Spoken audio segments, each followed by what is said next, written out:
Now at McDonald's, Monopoly is more than a game. You can play it for real. In the summer of 1987, millions of Americans rushed to McDonald's restaurants across the country, driven by an intoxicating mix of fast food and the prospect of instant wealth.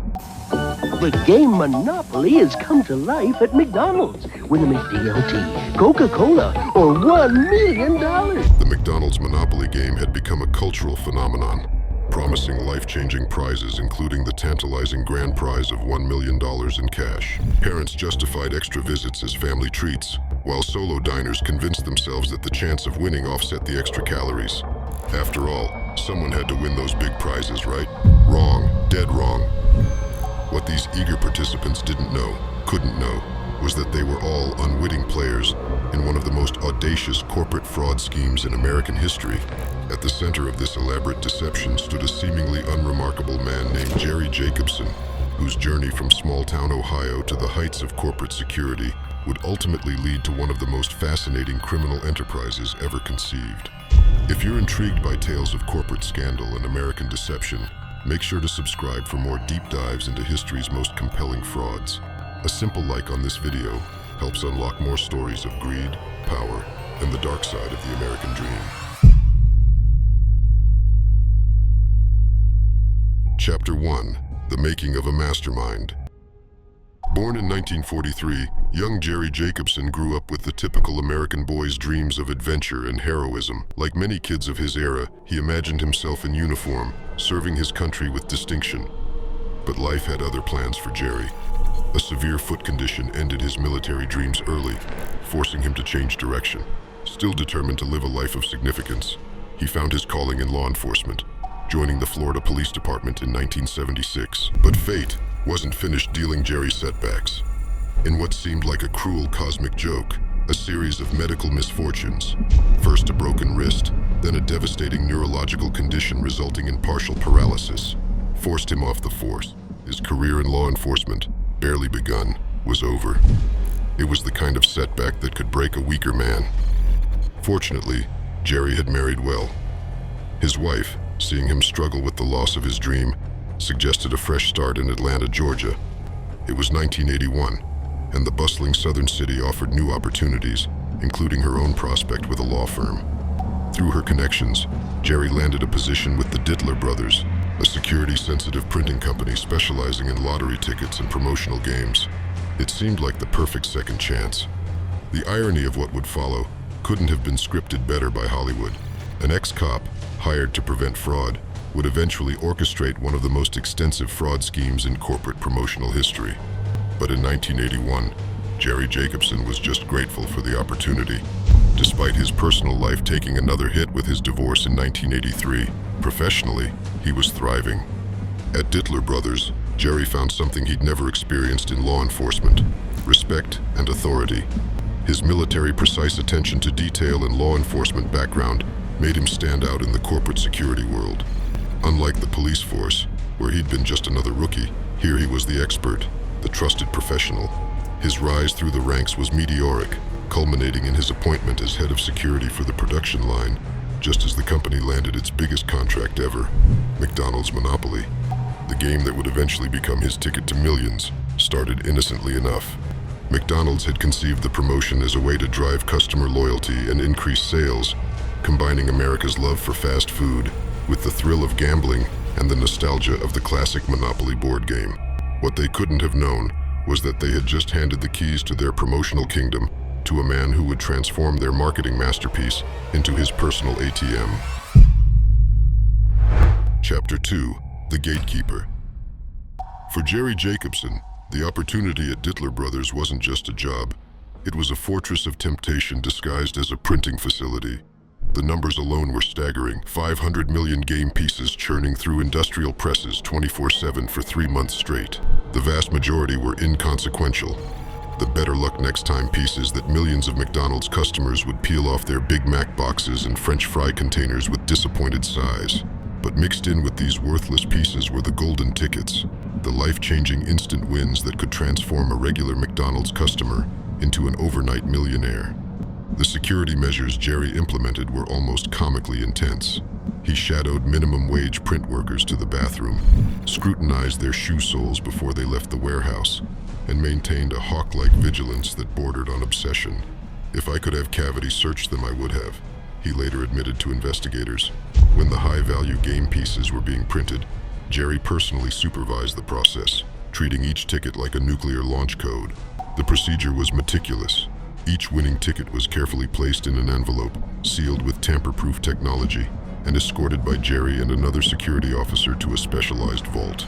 It was a level of security that would have made Fort Knox proud, but it was just the beginning of an elaborate chain of custody that revealed both the complexity and vulnerability of the McDonald's promotion machine. The organizational structure was a Russian nesting doll of corporate responsibility. McDonald's contracted Simon Marketing, who contracted Dittler Brothers, who employed Jerry. But the most crucial link in this chain came next: how to get these winning tickets safely into the hands of McDonald's restaurants across America. This wasn't just a logistical puzzle. It was a security nightmare that kept executives awake at night. Traditional courier services were immediately ruled out. The risk of a $1 million ticket disappearing in transit was too great. This is where Simon Marketing saw an opportunity in Jerry's dedication to security. They offered him what seemed like a dream job: personal courier to millions of dollars in winning tickets. First-class flights, luxury hotels, all expenses paid, plus a generous salary. It was the kind of offer that could make a former cop feel like James Bond. Picture Jerry in his element, reclining in first class, expensive whiskey in hand, regaling flight attendants with tales from his police days. He was living a lifestyle that seemed impossible just months before. But for Jerry Jacobson, this taste of luxury wasn't enough. Like a character in a Greek tragedy, his fatal flaw, greed, began to surface. Chapter 3: The Perfect Crime. In 1989, Jerry made a decision that would set in motion a chain of events that would eventually bring down the entire McDonald's promotional empire. He stole a $25,000 winning ticket and gave it to his stepbrother. "I just want to see if I can get away with it," he said with a laugh that would later haunt him. One hell of a story to tell people one day, right? Weeks passed, then months. No alarms were raised, no investigations launched. The perfect crime, it seemed, had been committed. For Jerry, this success was more intoxicating than any first-class champagne. He had discovered a fatal flaw in the seemingly impenetrable security system. Himself, the very man trusted to protect the integrity of the game, had become its greatest threat. As Jerry would later reflect, that first stolen ticket was like a gateway drug. The ease of the theft, the thrill of success, and the complete lack of consequences created a perfect storm of temptation. He had been handed the keys to the kingdom, and now he was considering whether to steal the crown jewels. But success had brought a new problem. With the stolen ticket, Jerry realized a critical limitation. He couldn't cash the winnings himself without exposing the fraud. It was a practical dilemma, one that required a creative solution. Chapter 4: The Butcher's Betrayal. Jerry's solution to his cashing problem came in the form of an unlikely ally, a local butcher he'd known for years. After weeks of careful consideration, Jerry approached him with what seemed like an incredible stroke of luck: a winning McDonald's Monopoly ticket worth $10,000. Rather than explaining how he'd obtained it, Jerry spun a tale about finding it and being unable to claim it himself due to his connection to McDonald's suppliers. Would the butcher be interested in claiming it for a cut of the proceeds? The local butcher became an unwitting player in this high-stakes game, purchasing the $10,000 winning ticket for just $2,000. It was a win-win scenario that proved the concept could work. The butcher got a windfall, and Jerry pocketed $2,000 without raising suspicions. Emboldened by this success, Jerry approached him with an even bigger prize, a $200,000 winning ticket. The butcher agreed again, but this time, things would play out differently. After claiming the prize, the butcher revealed his true colors. Not only did he keep the entire $200,000, but he began flaunting his windfall, even appearing in McDonald's commercials. The sight of his former partner in the commercials had nearly given Jerry a heart attack. "Are you crazy?" he had screamed into the phone, his worst fears of exposure dancing before his eyes. The butcher's response was as cold as it was untouchable. "What are you gonna do? Report me to the police?" But remarkably, no one questioned how one butcher had won both $10,000 and $200,000 in such a short span. Not McDonald's, not Simon Marketing. The very improbability that should have triggered red flags instead slipped through the cracks of corporate oversight. But just as Jerry was reeling from this betrayal, an unexpected event sent shockwaves through McDonald's security protocols. A McDonald's employee, completely unrelated to Jerry's operation, was caught attempting to steal 3,000 Monopoly tickets. McDonald's response was swift and decisive. They implemented new anti-tamper seals on the ticket rolls, making it virtually impossible to steal individual tickets without detection. Jerry's operation ground to a halt, forcing him back to his regular life. The luxury hotels and cross-country flights became mere memories as he returned to his boring, everyday routine at Simon Marketing. In 1995, McDonald's initiated another security system overhaul, transitioning to the method that remains in use today, attaching game pieces directly to drink cups. The fast food giant once again trusted Simon Marketing to develop software that would randomly select winning store locations. What happened next revealed a shocking layer of corporate manipulation that even Jerry hadn't anticipated. Within Simon Marketing, someone at the top was playing their own game. Jerry observed the random generation process thousands of times, and he noticed something peculiar. Whenever the software selected a Canadian McDonald's location, the selection was immediately discarded and re-rolled. The pattern was clear. Canada was being systematically excluded from winning any significant prizes. This revelation presented Jerry with both an ethical dilemma and potential leverage. He understood the magnitude of this deception. Millions of Canadian customers were purchasing McDonald's products during these promotions, believing they had a fair chance at winning, when in reality, they were participating in what amounted to a rigged game. This information became Jerry's insurance policy, a potential get-out-of-jail-free card if his previous activities ever came to light. Just when it seemed Jerry's days of ticket manipulation were over, fate dealt him another surprising hand. In what could only be described as an extraordinary stroke of luck, the Hong Kong company responsible for manufacturing the anti-theft seals accidentally shipped a package of them directly to Jerry. It was as if the universe itself was conspiring to keep him in the game. The perfect crime was about to become even more perfect, or perhaps more dangerous. Jerry's operation had reached a critical turning point at the Atlanta airport in 1995, where fate orchestrated a meeting that would change everything. In the bustling terminal, he crossed paths with Gennaro Colombo, a rising star in the notorious Colombo crime family of Brooklyn. The encounter couldn't have been more perfectly timed, or more risky. The Colombo family wasn't just any criminal organization. They were a sophisticated enterprise with tentacles reaching into clubs, underground casinos, and sports betting operations. Their portfolio included drug trafficking and labor rackets, with access to millions in capital and a network of trusted associates who knew how to keep secrets. The security of Jerry's position at Simon Marketing had created an almost impenetrable shield around his operation. The company's tamper-proof system was so trusted and McDonald's employees so distrusted that no one bothered to verify if winning tickets actually arrived at individual stores. The irony was thick. The very system designed to prevent fraud had created the perfect blind spot for Jerry to exploit. The statistical improbabilities were piling up. Canadians never winning prizes should have raised red flags. A single butcher hitting 2 massive prizes should have triggered investigations. But in the complex web of corporate oversight between McDonald's and Simon Marketing, accountability had fallen through the cracks. McDonald's wasn't watching closely enough, and Simon Marketing, not being on the hook for the prize money, had little incentive to look deeper. The perfect storm of corporate negligence and criminal opportunity was about to reach its peak.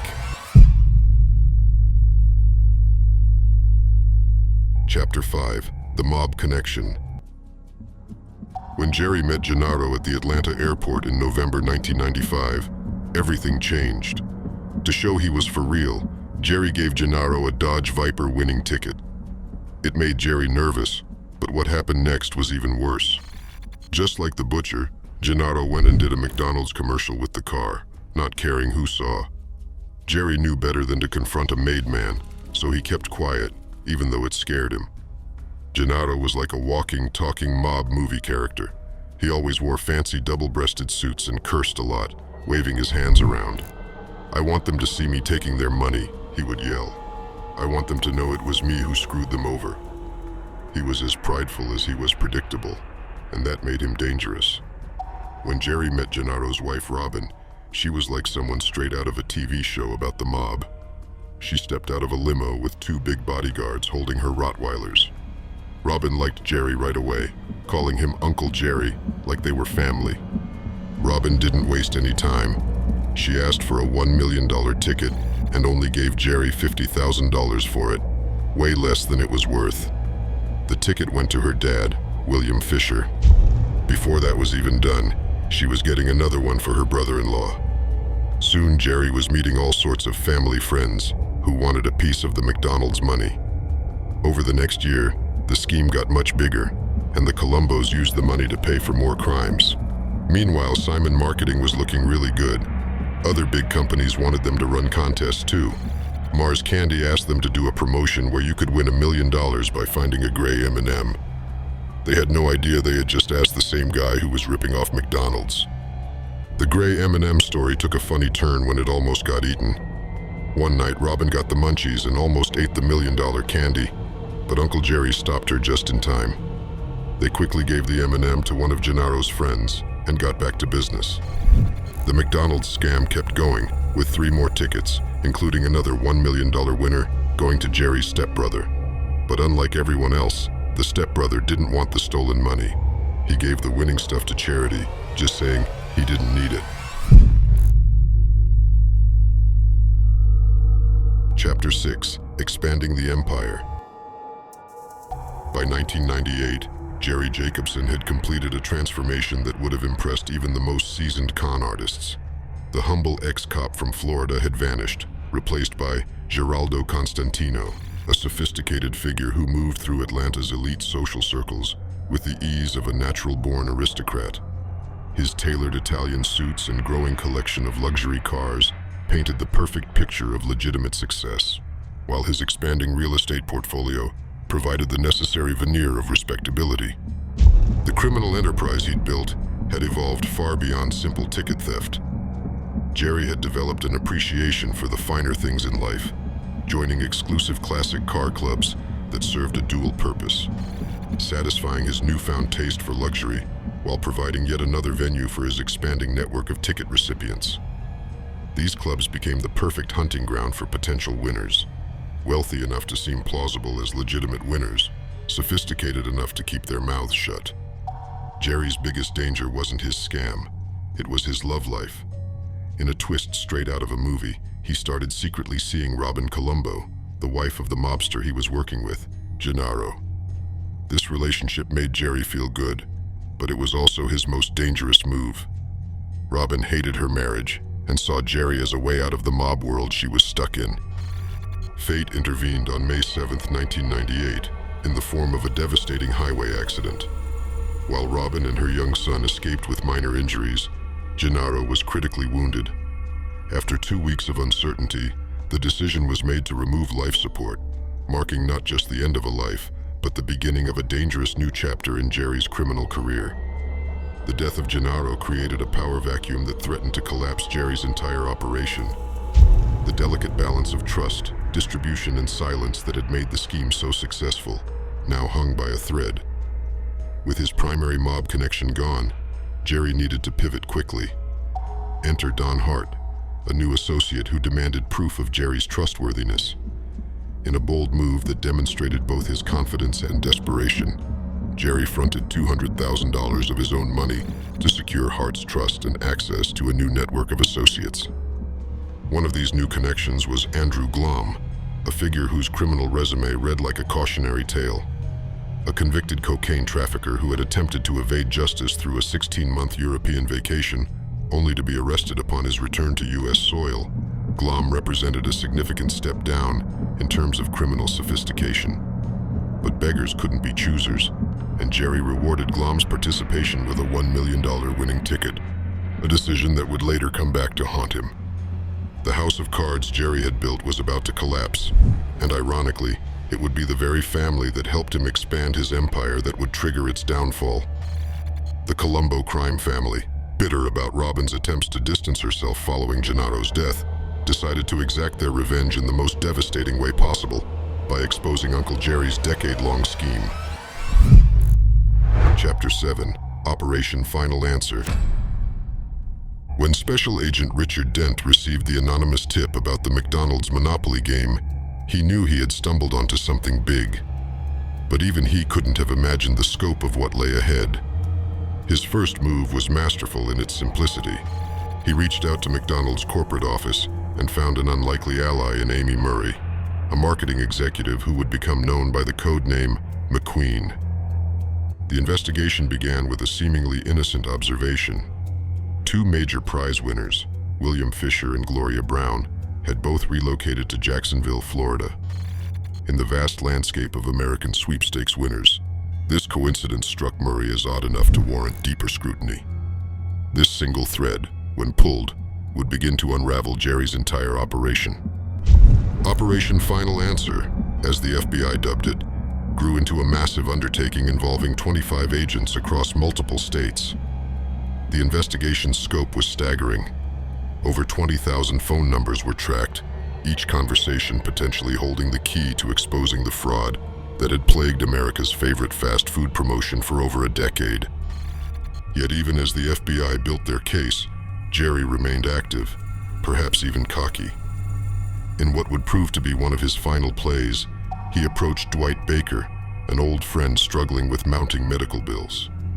The offer was classic Jerry, $1 million winning ticket in exchange for a modest $100,000 kickback.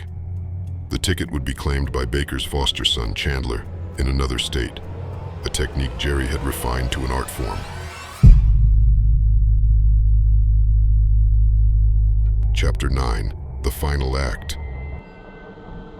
The last part of Jerry's big scam started to play out like a carefully planned tragedy. Special Agent Dent, thinking like the cop Jerry used to be, came up with a smart plan. He would make prize payments late on purpose to make the criminals turn against each other. It worked like a charm. When Baker's sister-in-law showed up at the airport with $20,000 in cash and a $480,000 check, the fight that followed was like something out of a movie. There were angry yelling, desperate lies, and undercover agents watching it all. In the final days, the scammers made mistake after mistake. Baker, scared out of his mind, stuffed $70,000 into a McDonald's bag, a fitting place for money from a McDonald's scam, before meeting Jerry one last time in a place called Fair Play to trade tickets. When Jerry Jacobson and his partners got arrested in August 2001, it shocked everyone. Simon Marketing, the company that had trusted Jerry with millions, watched as their stock price crashed. The very man they had hired to stop fraud had been running the biggest scam of all. In the end, Jerry's help with the investigation got him a lighter sentence of 37 months. His final good deed was telling authorities how Simon Marketing had purposely kept Canadian winners from getting prizes. McDonald's tried to make things right with a $10 million instant win game, and even let a children's hospital keep a prize they got through the scam.